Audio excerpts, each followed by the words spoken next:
Dal Bosco por aqui e a gente a partir de agora faz um podcast diferente, sem aquela enrolação que o pessoal fica lá 10, 15 minutos, Regis. Muitas vezes a gente acaba escutando no Spotify, no iTunes, SoundCloud, Deezer, e a gente já tem que botar lá o dedinho lá 15 minutos para frente, que é quando realmente entram no conteúdo, né? Aqui a gente já vai direto ao ponto, né? E cada vez mais os conteúdos também vão por aí, por causa da própria pressão da vida, a tal da correria dos profissionais, exige também que os próprios conteúdos produzidos hoje no meio digital também acompanhem esse estilo. Então a gente vai fazer esse bate-bola, e bate-bola que não apenas de uma maneira figurativa, porque depois a gente vai falar da família do Regis. Vocês estão em frente, na verdade, mesmo que digitalmente, o pai talvez de um astro aí, em frente do futebol, do futebol mundial. E a gente já vai dizer o porquê. Regis, bem-vindo, meu caro. E aqui eu já vou, né? Como diz o manezinho da ilha, lá em Santa Catarina, eu vou com os 2 pés no peito, vou dar uma voadora. Bora lá. E tratar de assuntos muito mais, inclusive de vida, para depois a gente chegar num ambiente profissional, porque a gente vive fases, épocas que as pessoas precisam entender para qual caminho irão. As pessoas hoje estão com mais dúvidas do que certezas. E a primeira grande questão é: qual foi o teu maior arrependimento de vida até hoje? Bom, primeiro, obrigado por estar aqui com você, um prazer. Esse presente que a vida deu, acho que é importante. Além da parte profissional aqui, a gente acaba fazendo um laço muito importante aqui e ainda gostamos de moto. Boa! Ó, para quem não sabe, né? Não pode dizer que é motociclista, é um piloto, né? Um piloto de Triumph, né? Ó, a marca aí, ó, trata de patrocinar o homem aí, né? Trata de patrocinar porque... Próximo é o Ushuaia, aí, ó. 2025. E fez deserto de Atacama esses dias? Fiz agora em abril, 12 dias deserto de Atacama. Bom, 12 dias é o... Não vou dizer que é a média, mas é um tempo que muita gente faz na Rota 66. Isso aí. Né, de 7 até 12 dias ali, 7 eles querem só corrida, né? Foi puxado, viu? Daria para ser uns 15, 18 dias, mas deu tudo certo, graças a Deus. E chegou a ir até Arica, lá na Ponta Norte, no final já na divisa com o Peru, ou fez... Não, parei na mão do deserto e da mão do deserto regressamos. Cara, espetacular. Foi. Eu e 6 amigos, eu, meu irmão e 4 amigos. Tá. Excelente. Regis, quando a gente fala em termos de carreira, né, as pessoas lembram muitas vezes em termos de... Tocam muito nos podcasts em termos do que deu certo, né? E isso a gente já chega lá. Mas o que você faria de diferente? O que isso já servindo, inclusive, com uma série de dicas para os profissionais, sejam jovens ou mais avançados, mais sêniores de mercado que estão nos assistindo, nos escutando. O que talvez você teria feito de um modo diferente? Legal. Bom, vamos lá. Eu comecei muito cedo, né? Eu fui pai muito jovem, na verdade, né? Então a vida me pregou algumas peças que eu tive que correr muito cedo atrás do prejuízo, né? Prejuízo no bom sentido da palavra, né? Então eu tive que me esforçar e me dedicar muito rápido, desde uma faculdade, a ter um estilo de vida diferenciado para poder tomar conta da minha família, tá? Então eu saí de uma fase estruturada de um cara que trabalhava no RH de uma grande empresa nacional aqui, que era a Tokstok, e fui ser estagiário de uma empresa de tecnologia da noite pro dia quando minha filha nasceu. Então foi uma mudança. Estágio, literalmente estágio. Inclusive eu lembro como se fosse hoje, quando eu cheguei para fazer a vaga, a gerente do RH, na época, me falou o seguinte: a vaga é pouco pro que você tem de experiência. Eu falei, mas eu tenho uma filha para criar. E foi essa empresa que me abriu grandes portas, tá? E essa empresa é a Procure, que hoje não existe mais, hoje é a Sonda IT, mas foi uma mãe para mim, foi onde eu aprendi muita coisa, foi onde eu tive muito desafio, foi onde eu consegui conquistar e trilhar todos os caminhos que eu tenho hoje, tá? O que eu faria de diferente do que eu fiz lá? Nada, tá? Então, assim, foi muito bom, foi muito prazeroso, me ensinou demais. A única coisa que eu tenho de arrependimento, de fato, foram os meus 3 primeiros anos de vida lá na empresa. Depois que eu saí da área de RH, eu fui para a área de vendas. Na área de vendas, eu comecei como assistente de vendas, pré-vendas, até chegar em gerente comercial. Então, eu perdi 3 anos da vida da minha filha. Esse foi um ponto que me pega bastante, mas fazia parte do ensinamento que eu tive que estar lá. E foi um desafio para mim, né? Porque eu Eu trabalhava na RH como estagiário e tinha uma gestora do RH. E eu sou formado inicialmente em administração de empresas com ênfase em RH. Então eu vim de uma empresa de RH, entrei na área da Procwork como estagiário de RH, e aí que me deu esse tino de vendas e eu vou dar o toque para vocês por quê. Eu cheguei e falei, poxa, eu sou um pai agora, eu preciso melhorar as condições aqui, eu tô como estagiário, como é que eu vou fazer, né? Falei, impetuoso, jovem, né? Chamei a gerente do RH, falei, Luísa, eu queria bater um papo com você e tal, eu queria assim, né, saber como é que eu faço para crescer aqui na empresa. Falei, qual que é a possibilidade de um dia eu estar na tua cadeira? Ainda como estagiário? Ainda como estagiário. Arrojado. Impetuoso total. Sabe aquele estagiário que entrou de estagiário amanhã quer ser presidente? Não sei se era determinado ou folgado. Exatamente, acho que mais folgado, né? E aí eu perguntei, falei, quando que eu posso estar no teu lugar? Ela falou, nunca. Eu falei, nunca? Ela, por quê? Ela falou, porque eu sou mulher do dono. Então, esse foi um grande ensinamento para mim, Dal Bosco. Hoje eu não vou em nenhuma conta. Eu não converso com alguma pessoa desde que eu faça uma varredura com quem que eu vou falar, o que que eu vou fazer, como que eu vou abordar, qual que é a história daquela pessoa ou qual que é a história daquela empresa. Então isso me ensinou demais. Então foi um choque para mim de realidade, mas que me despertou, né, da posição que eu tenho hoje, da onde eu consegui chegar, foi fruto dessa carteirada que eu tomei, e não deixou de ser uma carteirada, que no outro dia eu cheguei, né, em casa eu cheguei à noite e falei para minha esposa, eu falei, amanhã acho que eu vou estar demitido, porque eu falei com a mulher do dono. No outro dia eu cheguei para trabalhar normal, baixei minha cadeira, me escondi e ela passou e falou, cadê o Regis?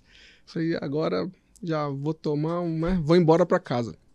Ela falou, Regis, realmente não tem condições de você assumir a minha posição aqui e tal, mas eu tenho um desafio na área de vendas lá, abrindo uma vaga, você quer conversar com a pessoa? Quero. Subi para conversar com essa pessoa e ele me fez 2 perguntas. Ele falou, sabe ler e escrever? Eu falei, sei. Tem força de vontade? Eu falei, tenho. Ele falou, começa amanhã. Um japonês. Também aprendi muito com a cultura japonesa. Espetacular. E aí foi onde eu trilhei um caminho. Então eu comecei como assistente de vendas, eu fui um pré-vendas das soluções, da área a qual eu atuo bastante hoje, que é a área fiscal. E depois eu fui para a área de vendas efetivamente, depois eu fui para regional de vendas, depois eu fui para vendas Brasil, e com 28 anos de idade eu fui convidado a ser diretor de vendas nacional. Então eu aprendi muito nessa empresa, eu tive grandes oportunidades e eu fui sempre muito atrás da informação. Então metas, objetivos, overachievement é um negócio que me cativa. Então assim, qual que é a sua meta? É 1. Não, eu tenho que fazer 1,5, 2. Então tem que ser over, tem que ter sobra, tem que ter um pouquinho ali de gordura para você poder ficar um pouco mais tranquilo no sentido de a meta e a cota para um cara de vendas, ela tem que ser feita. Aconteça o que acontecer. Então ela tem que sempre exceder. Não pode ficar abaixo. Fiquei 2%, 5%. Não fez. Não fez. Então acho que isso é um negócio que me cativa bastante.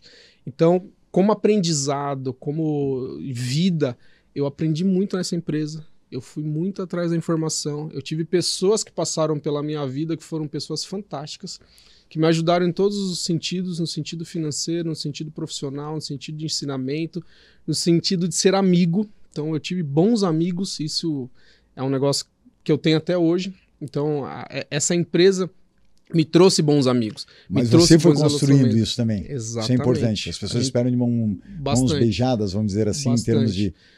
E eu procuro sempre ter uma relação com as pessoas, né? Então, eu passei por algumas fases de estagiário, vendas, pré-vendas, né? Até chegar na fase de gestor, e eu tento sempre fazer uma gestão humana.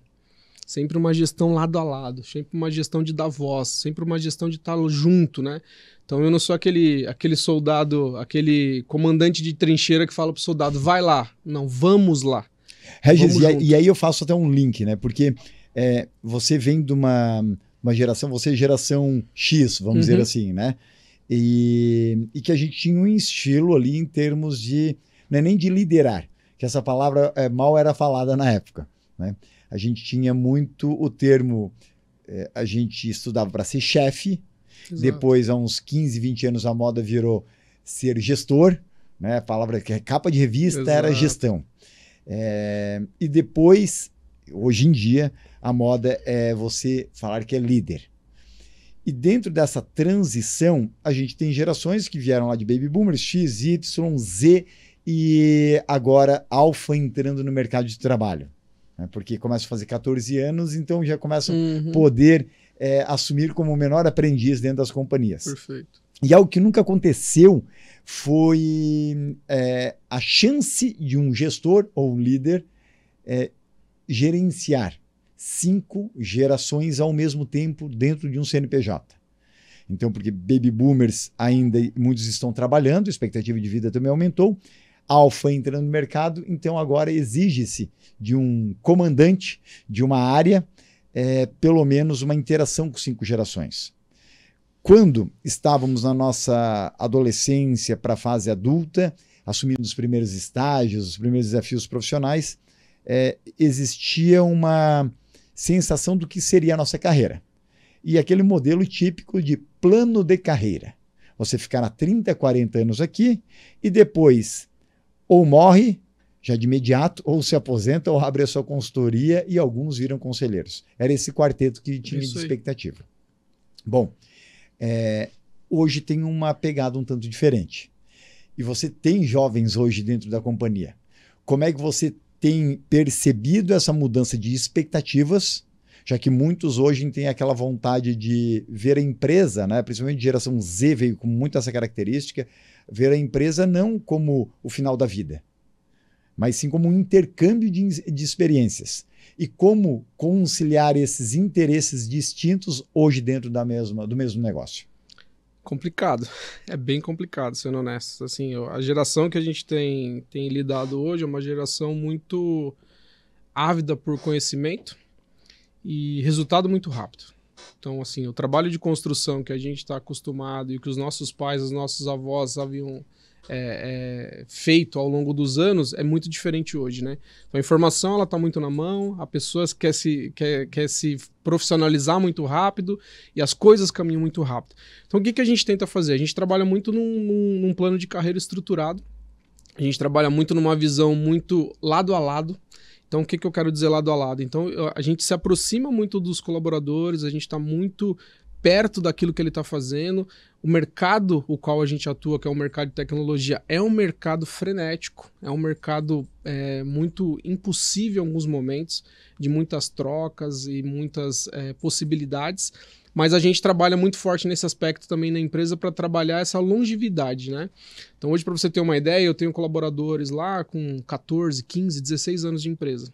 Ao passo que eu tenho outros menores, com 2, 3 anos. E o que faz, muitas vezes, esse profissional de 14, 15, 16 anos de empresa, num mercado super aquecido que é o de vocês, com várias propostas dentro do Brasil e fora, né, principalmente depois de uma pandemia onde o hibridismo ou o remoto ficou cada vez mais claro, ainda mais profissional da área de tecnologia, o que vocês hoje tomam de atitude, até para exemplificar para quem está em casa nos assistindo ou nos vendo, e que talvez possa fazer sentido eles testarem, eles modelarem, eles espelharem na Lumen para levar para dentro do mercado deles? É uma gestão muito aberta, Dal Bosco, assim, uma gestão muito franca, porta aberta, falar, opinar, trazer as suas próprias ideias. Então, assim, não é a ideia do Regis que prevalece dentro da empresa, não, é a ideia de todos. Então, é ouvir bastante, é colocar na mesa, porque às vezes a minha ideia, às vezes eu não estou mais na linha de frente, eu estou dentro do escritório. Então, quem está na linha de frente e faz o negócio acontecer que vai trazer uma boa visão. E isso a gente deixa um canal aberto muito forte dentro da empresa hoje. A companhia está aberta para isso. Como é que você foi tratado, como que as coisas são feitas. Até a gente costuma dizer lá numa máxima dentro da empresa que é o seguinte: o cliente sempre tem razão, até que ele não te desrespeite. A partir do momento que ele te desrespeitou, pode ser que ele não seja mais um cliente. Então, o cliente ele pode demitir a gente enquanto consultoria e a gente também pode demitir o cliente enquanto cliente, se ele perder a razão num desrespeito. Então, essa porta é muito aberta junto com a gente lá dentro e a gente ouve muitas pessoas, né? Então, a gente dá muita voz, a gente pega essas ideias, principalmente dessa geração mais nova que tem uma ebulição dentro da cabeça o tempo inteiro de ideias, coloca na mesa, traz. Ah, mas eu não sei se vai dar certo. Não tem problema. Você pode falar, pode ser até que na sua cabeça é abobrinha. Às vezes não é abobrinha. Pode ser que a gente não encaixe naquele momento, pode ser que a gente encaixe num determinado momento, ou pode ser que a gente não encaixe mesmo. E a gente vai ter um papo muito fair, muito franco, falando o seguinte: olha, a sua ideia é legal, mas não encaixa para o nosso modelo de negócio. A sua ideia é muito legal, encaixa, mas não nesse momento. Ou a sua ideia é perfeita, vamos implementá-la agora. Então a gente deixa isso muito forte lá dentro. Eu acho que isso faz com que a gente consiga ter essas pessoas muitos anos trabalhando com a gente, né? Essa proximidade. Ô Regis, hoje se discute muito, claro, e quando eu falo em discussão, não apenas em meio acadêmico, científico, mas muito na própria web, onde gerações mais novas não aceitam muito não, né? Ou a recusa e lá vai. E aí tem duas linhas bem polarizadas. Ou concordam muito com isso ou dizem que não, né? É que antes você era o negado, na verdade, você não percebia na sua geração Baby Boomer X ou Y que acontecia da mesma maneira. Já outros falam que não, isso faz parte pelos pais Baby Boomer X e Y que não querem que os filhos passem o mesmo que eles passaram e acabam muitas vezes dando uma assistência, né, num sistema acima do que o necessário e aquele adulto depois profissional se torna alguém que não aceita muitas recusas, né? O não é difícil. O não é difícil. Como é que você percebe isso? Porque quando um jovem ele traz uma ideia para dentro da companhia, a companhia, aquela organizada, né, como a Lumen, vocês têm ferramentas para se trabalhar aquilo. Uhum. Não adianta só ter o momento no design thinking, a ideação, e depois você não afunilar para nem que seja um MVP da ideia do estagiário ou do colaborador. Mas como é que vocês reorganizam essa própria devolutiva e como é que você percebe nas diferentes gerações a aceitação desse retorno do não? É uma impressão ou você acredita que isso realmente acontece? Ou você hoje está de modo insignificante em termos de qualquer geração, está difícil de se lidar com esse não e quer um retorno mais imediato? Acontece. Assim, o ser humano em si é difícil de ouvir um não, essa é a grande verdade. Dentro da empresa lá a gente tem algumas ferramentas para trabalhar essas devolutivas, né? Tanto de avaliações individuais, avaliação coletiva, avaliação entre gestores, avaliação entre os próprios consultores, por exemplo, né? Então, assim, eu, Regis, consultor, posso avaliar o Dal Bosco consultor e o Dal Bosco também pode me avaliar. Então, eu tenho uma relação de amizade, mas eu tenho uma avaliação equalitária ali também. Isso. E a gente tem plataforma de mercado para poder subsidiar isso, tá? Mas, ao mesmo tempo, o ponto crucial da nossa gestão é esse modelo de transparência, essa porta aberta. Então, a gente sempre trabalha com essa informação, a gente sempre trabalha com esse jovem, né? Quando é uma pessoa mais jovem, de uma forma que ele entenda que, às vezes, o não pode ser um sim. Pô, mas, Regis, o que você está falando? O não é não. Então, o não é não naquele momento, mas ele pode ser um sim daqui a um determinado momento. Então, a gente deixa isso muito claro, né, numa ideia de gestão participativa, numa gestão onde ele pode colocar as ideias, mas que tem uma hierarquia. Então, eu costumo dizer lá na empresa, o pessoal fica até meio assim, e com perdão aqui, fala assim, não existe organograma aqui na empresa, tem que ter orgasmograma. A pessoa tem que acordar e tem que ter tesão de trabalhar. Então, assim, tô indo para uma empresa bacana, tô indo fazer o meu trabalho, quero fazer uma boa entrega dos meus projetos, estou feliz, estou acordando, estou trabalhando porque estou feliz. Então, né, a hierarquia ela é uma proforma de mercado. O organograma é uma proforma de mercado. E aí eu venho com essa provocação geracional, né? Novamente. Gerações Baby Boomer, X e Y vinham muito, primeira coisa que se discutia é qual é o plano da carreira, né, que essa companhia tem para mim. Hoje em dia, quando se entrevista alguém, né, da transição de Y para Z, muitas vezes a pergunta do plano de carreira é quem faz, a não ser que o pai, a mãe indicaram para o filho, ou já vinham de empresas que estavam 30, 40 anos, falam, olha, já verifica lá qual é o seu plano de carreira. Fora isso, pelo menos a sensação minha, de trabalhando em 4 continentes, e talvez seja a sua também, eu não vejo tanto mais essa pergunta na fala, por exemplo, do típico Z. Não tem. Né? Porque eles também não veem a empresa como algo definitivo para a vida. E depois morrer. Vamos dizer assim, entre seus 70 e 80 anos, que é a média do brasileiro que se vai aí nessa idade, mais exato, 77 anos, né, de acordo com o IBGE.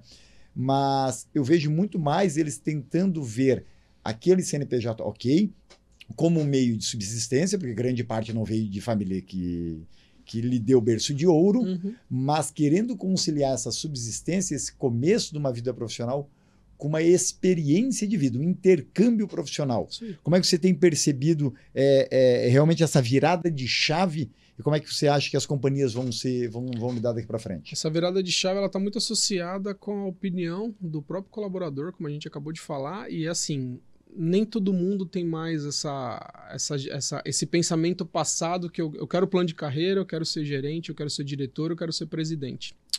A geração de hoje em dia, muito pelo contrário, eles falam, não quero ser diretor, não quero ser presidente, não quero ser gerente, eu quero ficar aqui no meu espaço. Eu quero ter o meu espaço de trabalho e entregar bem aquilo que eu entrego. E se a média de hoje de trabalho atualizado, inclusive no Ministério do Trabalho, né? Agora de janeiro, está batendo praticamente 2 anos no Brasil, empresas de tecnologia corta isso pela metade, inclusive em nível mundial.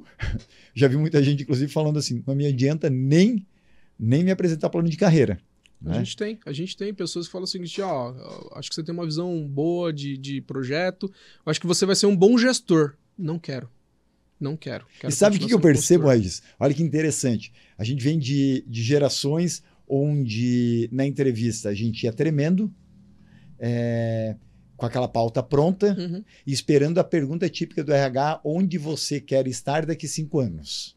Né? Que é a pergunta que, na minha visão, não faz o menor sentido, mas hoje em dia seria muito mais adequado um RH perguntar de que maneira você quer gerar valor para a sua vida, inclusive daqui 5 anos, e talvez a companhia esteja dentro desse processo como um intercâmbio para elevá-la aquele processo, né, em termos de maturidade, mas a gente chegava lá completamente robotizado. Até mesmo porque, década de 70, 80, 90, era o começo da própria automação, então os robôs estavam na moda.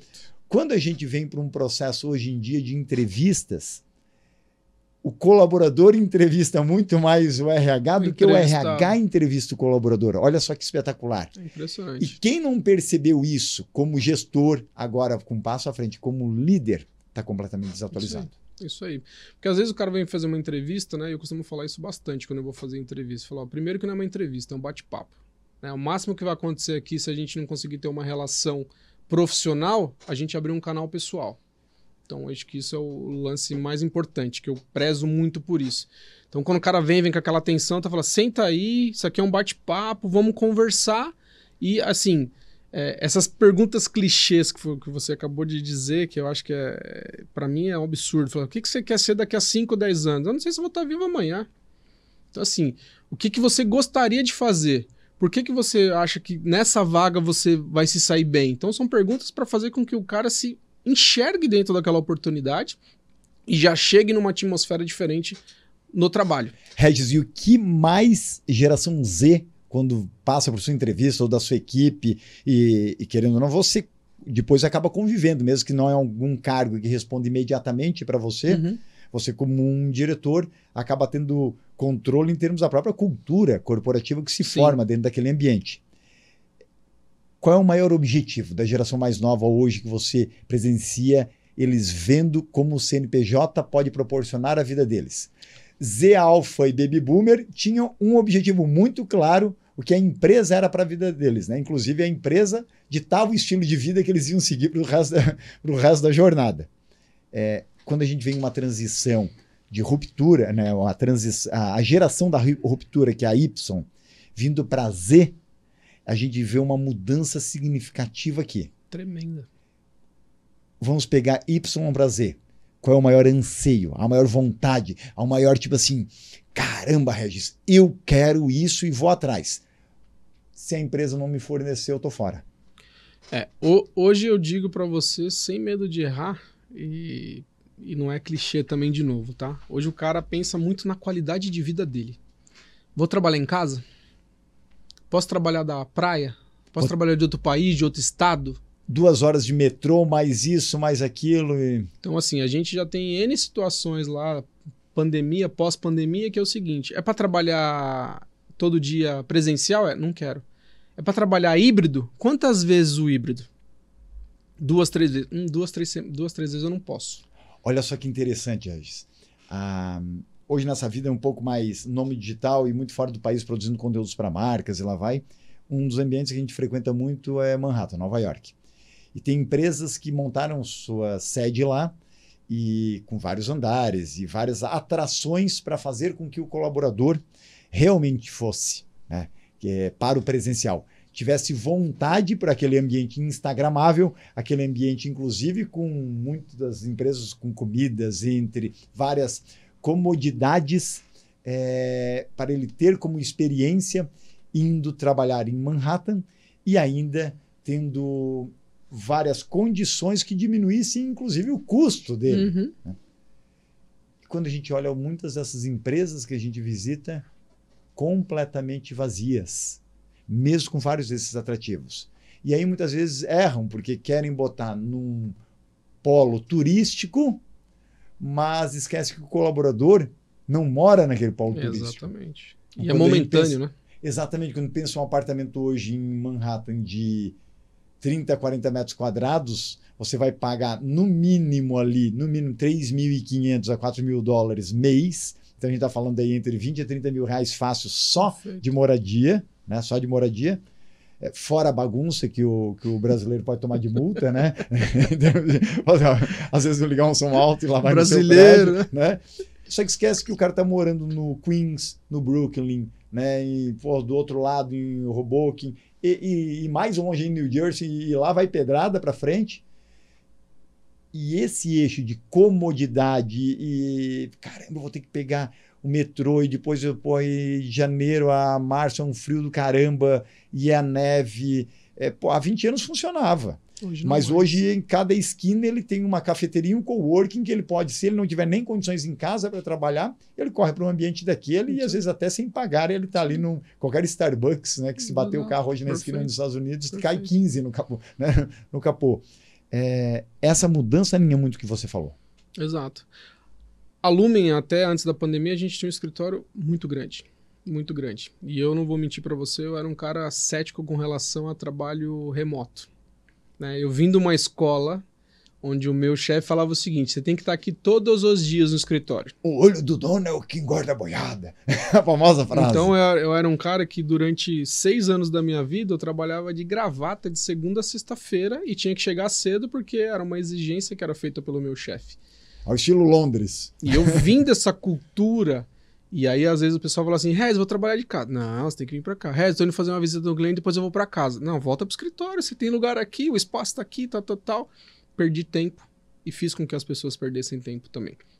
Ótimo. Tudo é um momento de revisão. A pandemia veio pra isso, infelizmente. E parabéns por falar isso publicamente, né? Isso é muito valorizado, inclusive hoje em gestores, no Vale, inclusive, que a gente está indo agora em breve, por headhunters, RHs, que vêm assim, caramba, o gestor que traz os seus erros de carreira, que talvez não era erro, porque ninguém sabia, né, Regis? A grande verdade é essa. Exato. Eu errei, você errou, e a gente continua errando diariamente, mas a gente trazer isso para a superfície quer dizer que a gente esperou, e da próxima vez eu vou fazer melhor, e tanto é que eu durmo com a cabeça hoje no travesseiro tranquilo, porque isso está de forma consciente e não repetirei. É isso aí.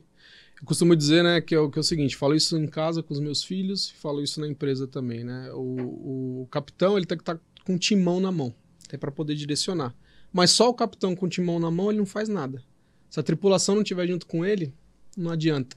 Então, por que eu tô falando isso? Porque eu já cheguei algumas vezes a fazer reflexão de gente que trabalha comigo, lá pessoal da área de vendas, né? Rez, precisa fazer isso. Não vai fazer. Rez, não vai fazer. Tá. Chegando em casa à noite, tomando banho, refletindo, falei, pô, tem razão. Liguei no outro dia e falei, aquilo que você me falou pode seguir, me desculpa, você tem toda a razão, toca. E não é porque eu sou o chefe, porque eu sou o diretor, não. Até porque eu também tenho meus erros, eu sou falho, eu sou ser humano. E às vezes a minha cabeça naquela hora não estava naquele espírito.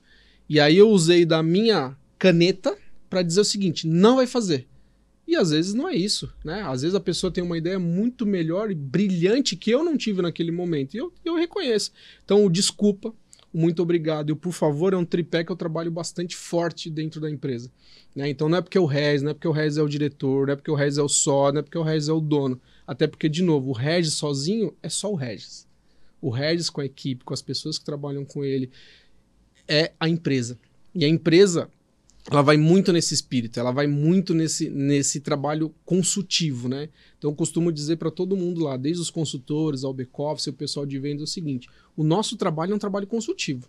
Então não é aquilo que você quer vender, é aquilo que o cliente precisa, né? A gente tem 2 ouvidos para ouvir mais e uma boca para falar menos, principalmente cara de vendas. Fala, ó, ouça o cliente, entenda, deixa o cliente terminar o raciocínio para você propor uma solução, né? O cara começou a falar, eu sei o que você quer. Eu nem terminei, deixa o cara falar, para você ser mais assertivo, ser mais consultivo, encurtar o ciclo de vendas, porque o mercado que eu tô é um ciclo de vendas longo. Eu estou falando de área fiscal, estou falando de entrega de obrigação acessória, estou falando de multa, de fiscalização, de prazo. Eu estou falando que o meu mês acaba agora no dia 30, 31, no dia 1º começa tudo de novo. Então é um negócio muito frenético, é um ciclo muito acelerado. Então vamos tentar muito lado a lado ali com o cliente para prestar um bom serviço. Até porque, eu digo para o pessoal, a gente quer um relacionamento duradouro, né? Ninguém casa para separar. Ninguém casa para separar. Então, quando eu tenho um cliente na minha base, eu quero aquele cliente por quanto ele poder perdurar, mas eu quero dar um trabalho, né, quero fazer um trabalho de excelência com ele a todo momento. Então, eu quero estar lado a lado com ele, eu quero dividir os problemas, eu quero dividir as alegrias, as tristezas, para que no momento certo a gente consiga alavancar junto com o cliente. Então, o crescimento do cliente é o nosso crescimento, né? O meu modelo consultivo junto ao cliente é a evolução do cliente também. Então, esse lado humano, né, que a gente prega bastante dentro da empresa, e nos dias atuais é bem complicado, né? A gente sabe que as coisas estão bem frenéticas, a gente sabe que as pessoas hoje, pós-pandemia, estão atrás de uma ferramenta de comunicação, estão atrás de um celular, estão atrás de um WhatsApp, e aí perdeu-se um pouco daquele contato, aquele no olho no olho. E a atenção, né? Hoje o maior ativo, na verdade, é a atenção. Exatamente. E, além de a disputa de atenção, é fazer no bom sentido da palavra ou falar coisas inteligentes, né? Então, assim, eu consegui contato, consegui abrir uma porta, seja inteligente, faça a lição de casa. Então, eu revisito muito há 22 anos atrás, onde eu fui perguntar para a gerente de RH se eu ia conseguir chegar no lugar dela. Falou, não, eu sou mulher do dono. Aquilo foi ensinamento de vida para mim. Mas teve atitude? Muito. Regis, muito. E quando que foi, na sua visão, e talvez tenha sido esse, mas o seu ponto de virada? Existiu um dia, existiu talvez uma época, existiu alguma situação que tipo, caramba, quando eu olho para o meu passado, e faz tempo que às vezes a gente não revisita, porque a gente fica no olho do furacão, no loop, e a gente acaba tomando atitudes daqui a pouco até de forma inconsciente, coletivo, e a gente vem para o nível de consciência, e consequentemente a gente não consegue dar valor a determinada situação que ocorreu e desencadeou um processo de vitória.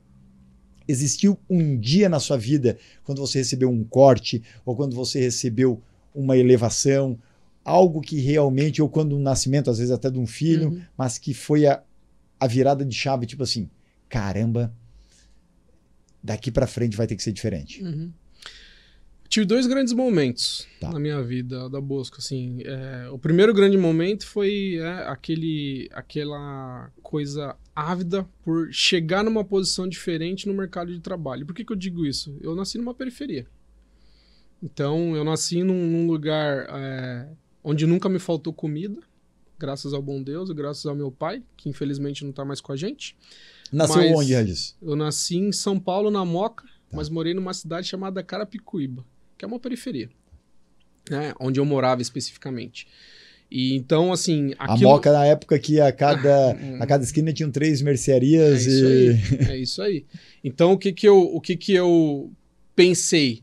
Falei, pô, eu preciso me projetar diferente. Eu não quero fazer parte de uma estatística de um rapaz de periferia.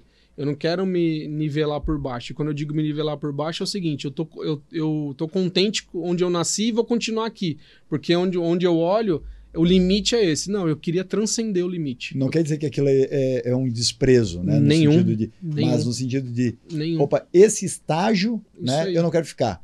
Para mim, um estágio superior por exemplo, ou ganhar mais, ou estar numa empresa mais reconhecida, ou fazer o que eu gosto, né? Porque eu digo que tem vários tipos de estágios. Exato. Né? E além disso, Dal Bosco, eu tinha um negócio comigo e tem até hoje, que é o seguinte: se eu sou um facilitador de geração de emprego para esse país, independente de quantidade, se é um, são 2, são 10, são 100, são 1000, se essa é a minha missão, eu tenho que fazer voz a essa missão. Então eu olhava muito para isso, falava, pô, eu preciso estar numa posição diferente para poder gerar condição de trabalho, para poder gerar emprego, para poder colocar pessoas que estão sem trabalhar para trabalhar, né? As que querem trabalhar, as que não querem trabalhar também, porque hoje a gente tem bastante disso. Então eu vim muito numa coisa de eu preciso estudar, eu preciso me projetar e eu preciso fazer diferente. Então eu comecei a trabalhar com 13 anos de idade. Né? Então já tem um tempinho que eu trabalho. Comecei a trabalhar numa farmácia perto da minha casa, limpando o chão e lavando o banheiro. Nenhum demérito, adorava fazer isso. Pessoal, só que da época de farmácia já se escrevia com F. Exato. Né? Não com PH. As drogarias. Exatamente. Quantos anos tem o Regis? Exatamente. E isso foi um processo que foi abrindo portas para mim. Esse foi o segundo ponto de virada nessa época? Foi o segundo ponto. Acho que foi o primeiro grande ponto. O primeiro grande ponto, tá? O segundo grande ponto foi onde eu entrei nessa empresa como estagiário, que aí eu já tinha passado, trabalhei em uma outra multinacional. E levou a carteirada interna. E levei a carteirada interna. Essa carteirada interna me fez olhar, porque eu sempre fui muito observador, Dom Bosco. Eu olho sempre alguém que tem uma atmosfera e um posicionamento melhor que o meu. Que você possa modelar e lá vai. E eu me espelho muito nisso. E eu tive grandes exemplos. Eu tenho um amigo aqui que eu enalteço, que foi um cara que a vida me deu de presente. Maurício Irata. Esse cara me ajudou assim, ó, e eu me espelhei muito nesse cara. E ele é um amigo pessoal e profissional que, assim, eu quero estar na posição dele, eu quero transcender. Então, chegou um determinado momento que ele era o meu chefe, e chegou um determinado momento que eu era par dele. Então, foi um cara que, assim, ó, ele me deu pista, ele me ensinou bastante, e no momento que eu tive condição de se igualar a ele, não foi aquele cara que falou assim, não, fica aqui embaixo. Ele falou, não, vem aqui comigo. E aí chegou um momento que eu fiquei um patamar acima dele e tava tudo bem.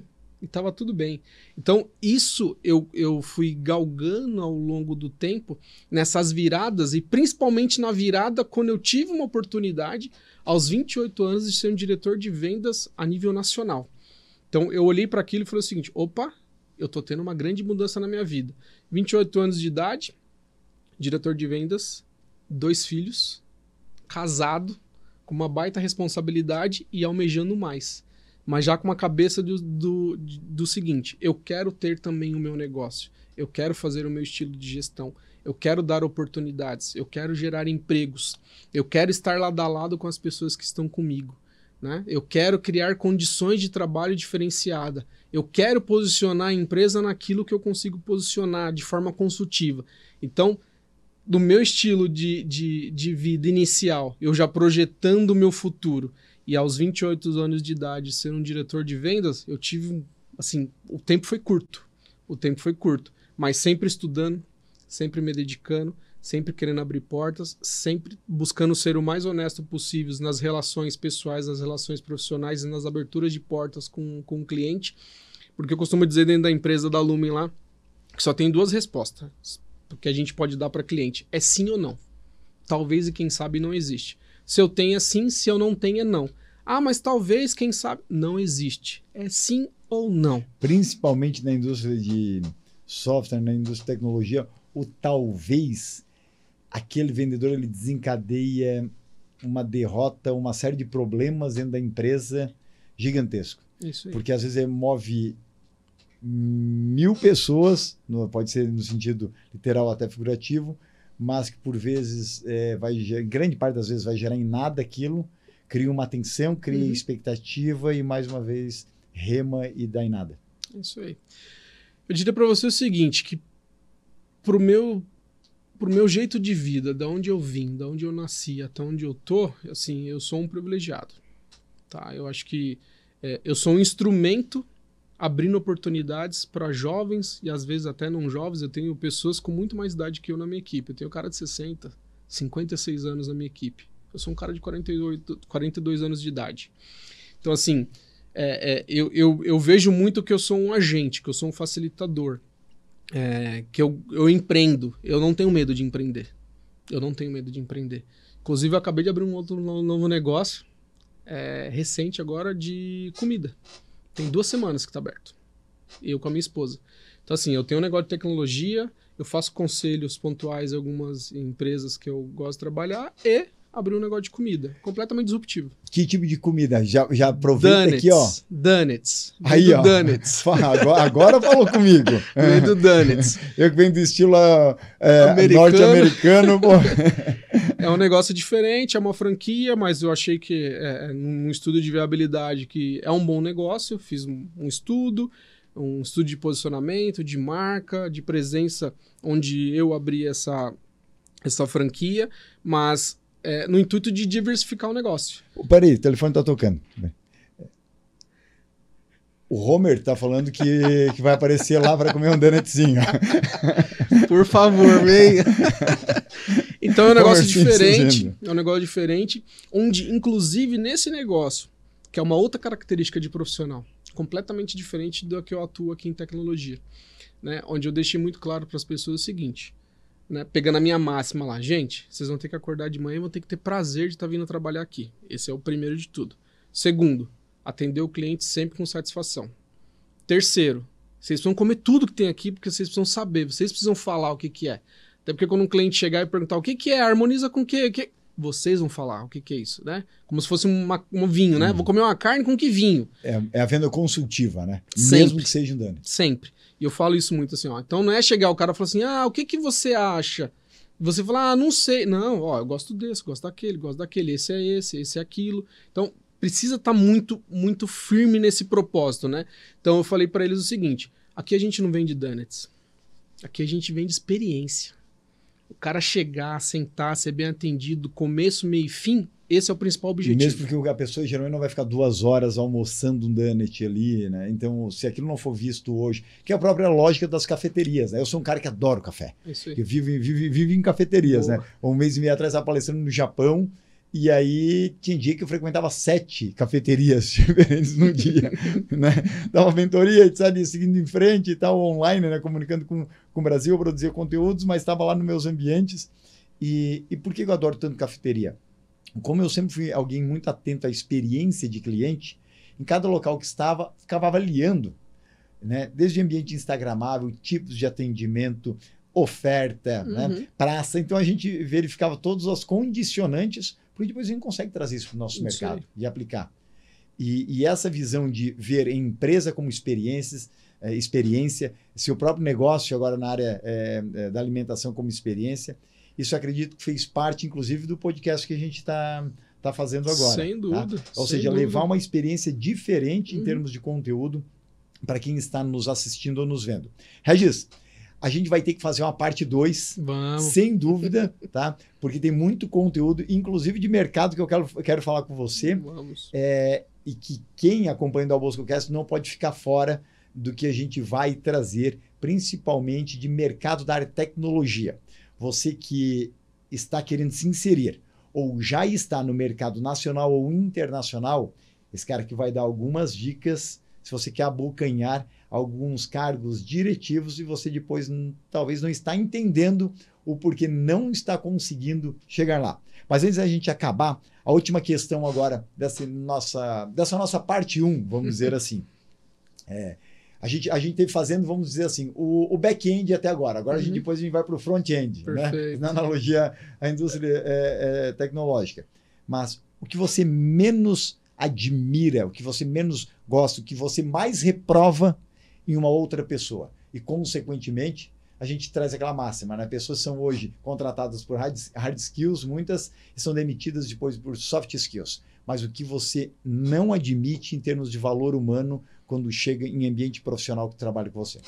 Uma coisa que eu reprovo, assim, que para mim é inadmissível, é o cara achar que ele sempre sabe tudo.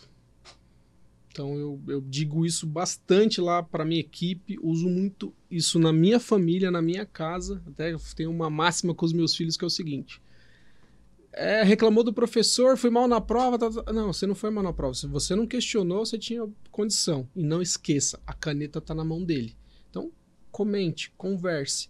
Então isso trazendo para o meu mundo corporativo é o seguinte, vou conversar com aquele cara, eu sei, vou falar alguma coisa, eu já sei, Poxa, ninguém sabe. Quando chega a arrogância, é o limite que ela mesma está dizendo para si que não tem mais espaço para aprender. Exatamente. Isso é o que eu acho que para mim é um negócio que não dá. A gente vai morrer sem saber um monte de coisa. Ainda mais num mundo tão dinâmico que agora a gente tem informação, né? E a gente vem de uma época muito no sentido de... E aí eu bato novamente, Baby Boomer XY, que existia pouca informação acessível. A gente tinha Barça, tinha Manac Abril, tinha a revista Seleções, né? Se você viesse de uma classe média ou classe alta, você teve condição de fazer uma faculdade ou estudar num colégio que tinha um bom nível de conteúdo. Mas fora isso, o acesso à informação era muito restrito. Hoje eu costumo dizer, se você é classe C, B, A, 80% do nível de informação é igual. Agora, se você acessa Harvard Business Review ou não, ou MIT Technology, é uma escolha sua. Mas o celular, e você não precisa nem ter dados, pega o Wi-Fi da padaria, você pode acessar. Então a questão não é mais informação como, né, o mandatório. Né? Quem tem informação é rei, aquela famosa frase não é mais a condicionante para elevar você no mercado ou não. Mas sim o que você faz com aquilo. E muitos desses profissionais das nossas gerações acabaram acreditando que o que eles tinham de informação no passado era o suficiente para botar eles num nível de arrogância e prepotência no sentido de daqui para frente eu não preciso evoluir. Infelizmente, ainda existe alguns casos desse, né? Assim, acho que as coisas evoluíram bastante, né? As pessoas estão muito abertas à troca de informações. Principalmente quando eu, como uma empresa de consultoria, quando alguém vem atrás dos nossos serviços ou eu vou atrás de alguém para mostrar os nossos serviços, é porque eu, né, pressupõe-se que eu tenha uma informação diferenciada para poder levar para aquela pessoa. Mas ainda tem profissionais que falam, não, eu já sei, eu não quero. Isso aqui eu toco sozinho. E hoje você não consegue tocar nada sozinho. Principalmente nesse mundo corporativo, nesse mundo dinâmico da informação tecnológica que muda todo santo dia e também não é clichê. E muda mesmo. E muda. Como eu costumo dizer, o passado é lembrança, né? Exato. O futuro não existe Exato. ainda. A única coisa que realmente acontece é o presente. Exato. Então, de que maneira você está desenvolvendo aí a sua marca pessoal, impactando o seu mercado, impactando outros profissionais, gerando valor dentro da sua especialidade para, consequentemente, ser valorizado. Daí sim, num futuro que vai se abrir. Regis, obrigado, meu camarada. Obrigado a você. A gente vai trazer conteúdo aí especial numa parte 2 de mercado e tecnologia e logo, logo a gente lança também mais um episódio com essa fera que é ao meu lado. Obrigado pelo convite, obrigado pelo tempo e disponibilidade e vamos para os próximos episódios. Tem bastante coisa boa para contar. Obrigado. Avante. Valeu, obrigado, gente.